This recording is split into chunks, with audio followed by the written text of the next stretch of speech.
జగన్మోహన్ రెడ్డి మొన్న అన్నాడు అదేంటి ఆయన కొత్త ఇందాక ఇన్నోవేషన్ అన్నాం కదా, ఇటువంటి విషయాల్లో ఇన్నోవేషన్ బాగా ఉంటుంది జగన్మోహన్ రెడ్డి దగ్గర.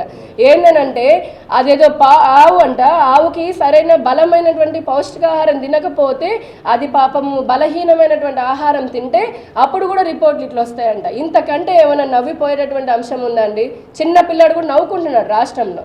అక్కడ ఆవే లేదురా స్వామి, ఇంకెక్కడి నుంచి వస్తుంది? ఆవు లేదు అక్కడ, ఆవు పెట్టే డైరీనే లేదు, కానీ నెయ్యి వచ్చింది. ఆ నెయ్యి ఏంటి? ఆర్టిఫిషియల్ నెయ్యి, అంటే సింథటిక్ నెయ్యి.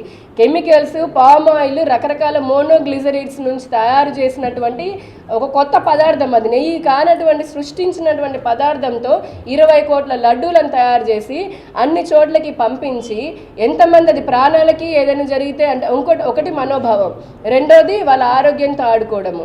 ఇప్పుడు మళ్ళీ సిగ్గు లేకుండా ఏ మాత్రం పశ్చాత్తాపం అనేది లేదు ఈ మనుషులకి. భగవంతుడితోటి ఒకటి వెంకన్న స్వామితో పెట్టుకుంటే ఏమి జరుగుతాయి అనేది చరిత్ర అందరికీ తెలుసు. అయినా సరే భయం లేదు. మళ్ళీ ఇప్పుడు ఇంత వాళ్ళు కాపాడుకోవడం కోసమని అంబటి రాంబాబు లాంటి వాళ్ళని కొత్త డ్రామాలు వేస్తుంటారు. అది పక్కన పెడితే కనుక మనము ఇంత పెద్ద చేసిన తర్వాత అయినా పశ్చాత్తాప పడాలి. కానీ పైగా హోమాలు చేస్తున్నారు. ఏంటి? భూమన కరుణాకర్ రెడ్డి చేయక ఆయనే చెయ్యాలి హోమము. ఆ దేవుడు నిజంగా హోమంలో ఉన్న దేవుడు ఏమనుకున్నాడో నాకైతే తెలియదు. కానీ శ్రీనివాస ప్రసాద నింద పరిహార హోమం అంట.